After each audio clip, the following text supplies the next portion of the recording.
ತನ್ನ ಹುಟ್ಟಿನ 100 ವರ್ಷದಲ್ಲಿ 16 ರಾಷ್ಟ್ರಗಳ ಮೇಲೆ ದಾಳಿ ಮಾಡಿದೆ.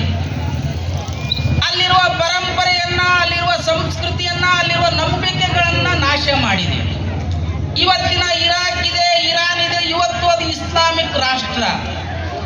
ಆದರೆ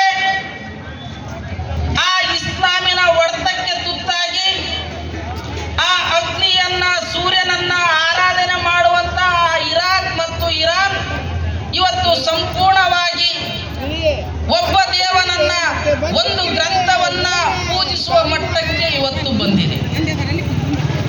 ಆ ಕ್ರಿಶ್ಚಿಯನ್ ರಾಷ್ಟ್ರಗಳು ಕೂಡ ಪಠ್ಯ ಪುಸ್ತಕ ಓದಿದಾಗ ಬ್ರಿಟಿಷರು ಅನ್ನುವಂತ ಕರೆಸಿಕೊಳ್ಳುವಂತಹ ಆ ಕ್ರಿಶ್ಚಿಯನ್ರು ಕೂಡ ಜಗತ್ತಿನ ಬೇರೆ ಬೇರೆ ದೇಶದ ಮೇಲೆ ದಾಳಿ ಮಾಡಿದ್ದಾರೆ. ಅಲ್ಲಿನ ಸಂಸ್ಕೃತಿಯನ್ನು ಕೂಡ ನಾಶ ಮಾಡಿದ್ದಾರೆ. ಅವರು ಕೂಡ ಭಾರತವನ್ನ 250 ವರ್ಷ ಆಳಿದರು. ಆದರೂ ಕೂಡ ಈ ಭಾರತ ಇವತ್ತಿಗೂ ಕೂಡ ನಮ್ಮ ನಂಬಿಕೆ, ನಮ್ಮ ಪರಂಪರೆ, ನಮ್ಮ ಸಂಸ್ಕೃತಿಯನ್ನು ನಾಶ ಮಾಡಕ್ಕಾಗಲಿಲ್ಲ. ಯಾಕಾಗಲಿಲ್ಲ ಅಂತ ಕೇಳಿದ್ರೆ, ಮೆರವಣಿಗೆ ಉದ್ದಕ್ಕೂ ಮಹಾಪುರುಷರನ್ನ, ಸಂತ ಮಹಾಂತರನ್ನ ನಾವು ಪೂಜೆ ಮಾಡ್ಕೊಂತ ಮೆರವಣಿಗೆ ಮಾಡ್ಕೊಂತ ಬಂದ್ವಿ.